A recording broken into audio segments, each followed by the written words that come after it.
sins of the father down through the generations, always continued by the obedient son.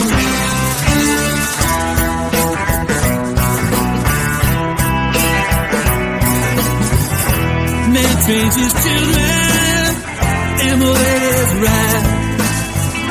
They learn by example to follow his path. We inherit beliefs, neglect and abuse. Opportunities left, Lord, seems like what's the use? Cause the sin of the father down through the generations will always continue by the obedient son.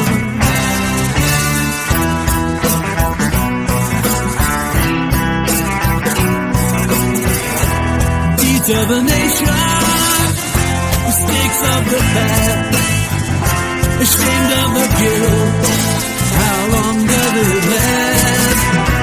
Memories run deep, the earth cries for relief, the silent witness to the forgotten deceased, cause the sin of the father down to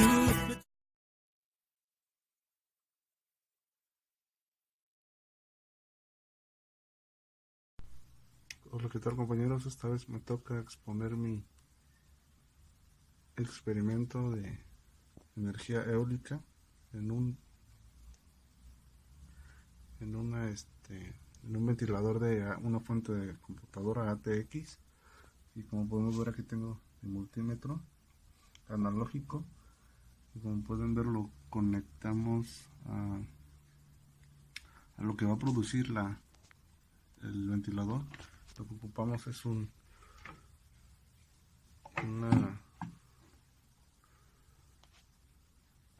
bomba de colchón para poder pueden observar para inflar colchones.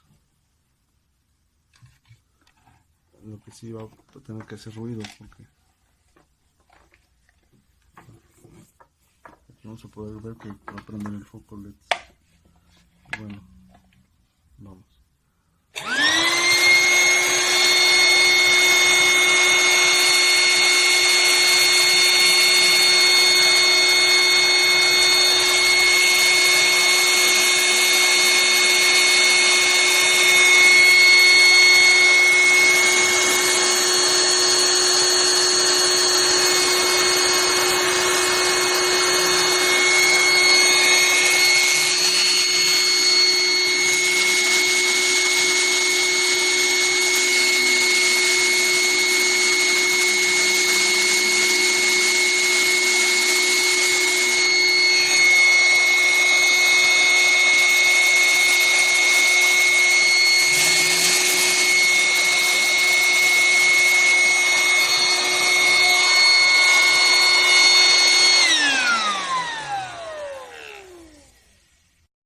Aquí vamos de nuevo porque el LED no prendió, porque es un LED de arriba de 3 voltios.